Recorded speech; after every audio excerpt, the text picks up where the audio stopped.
this isn't complicated. If you want to be the Republican nominee in 2028 or 2032 or 2036, you're gonna have to be able to credibly stand and say, Donald Trump did a fantastic job as president. He tried to do the best he could for this country. He was unfairly persecuted by the DOJ.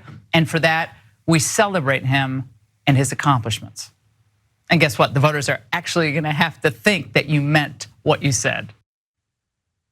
Even though you probably won't, because that's ridiculous. So Laura Ingraham supports Donald Trump. She's not being really clear there about whether that's just pragmatic advice to future Republicans, or if she actually thinks it's a good thing that for decades they're gonna have to pretend that he was Reagan or something and laud him. And she's talking about 2036. I mean, that will be years after Donald Trump has already passed and his ashes will have been scattered on the escalator at Trump Tower or whatever. And still, they're gonna have to be bowing down to the memory of this guy. I'm curious, David, if you think that's how this is gonna play out, or will they be able to move on? Perhaps will they rally around a new cult-like figure? What do you think becomes of the Republican Party in future decades? That actually gets to a question that I was gonna have for you. And then I've been having a lot of people ask me, who will Donald Trump pick as his running mate? And I actually think this is a bigger deal than just the flavor of the month or the year, or what may happen in 2024, because I think whoever that becomes naturally becomes the heir apparent to the MAGA support, the MAGA world. And so there's been all sorts of people who've been bandying about in terms of they might be, Donald Trump's running mate, and whether he goes with somebody more pragmatic and eventually like a unity ticket, like with a Nikki Haley, or does he go with somebody like a Tucker Carlson, who once was sharply critical of Donald Trump, but has sort of come around to repeatedly kiss the ring. And I think though that will sort of send the message to the entire Republican Party, this is who is my sort of heir apparent. But with that, because I was gonna ask you anyway today, Jen, who do you think is gonna be Donald Trump's running mate and why? That is so tough because he is such a wild card, and there are a few, there are all sorts of crazy choices that he could make that would be totally consistent with who he is. But I do have to remember, he picked Mike Pence the last time, who is not the absolute craziest choice. So there's always that chance that he will make maybe a somewhat halfway wise choice. I think the wise choice is Nikki Haley. I think it would show unity. It would reassure the establishment Republicans that, it's not like if he suddenly keels over, Marjorie Greene becomes president or something. I think that it might help him with having a woman as running mate, a woman of color as his running mate.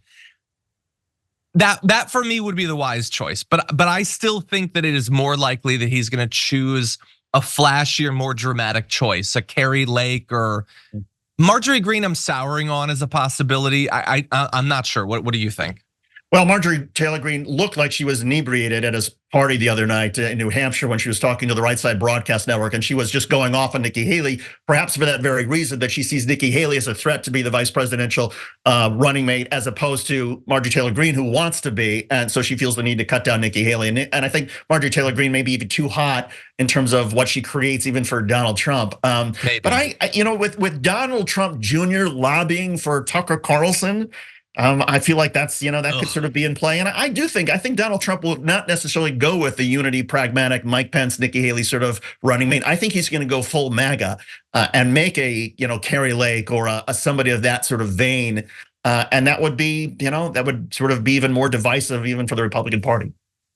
My guess, I don't see him going with Tucker Carlson. One, because I think that it still probably does bother him when it was revealed that Tucker Carlson was talking a bunch of smack about Donald Trump behind the scenes and hates him or whatever. But more importantly, I don't think he wants to pick someone who he sees as reasonably potentially eclipsing him in terms of the attention of the right. And Tucker Carlson, I think, could potentially do that.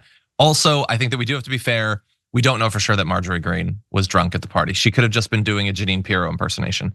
So I don't know for sure. Yeah, just to stress, I mean, she appeared that way to me. That's just sort of my opinion. I wasn't there with the breathalyzer, and she appeared that way to other people on social media who were taking note of her sort of slurring her words. But I tweeted that as well. Shouting into the microphone. She definitely seemed sauced. That would be my evaluation.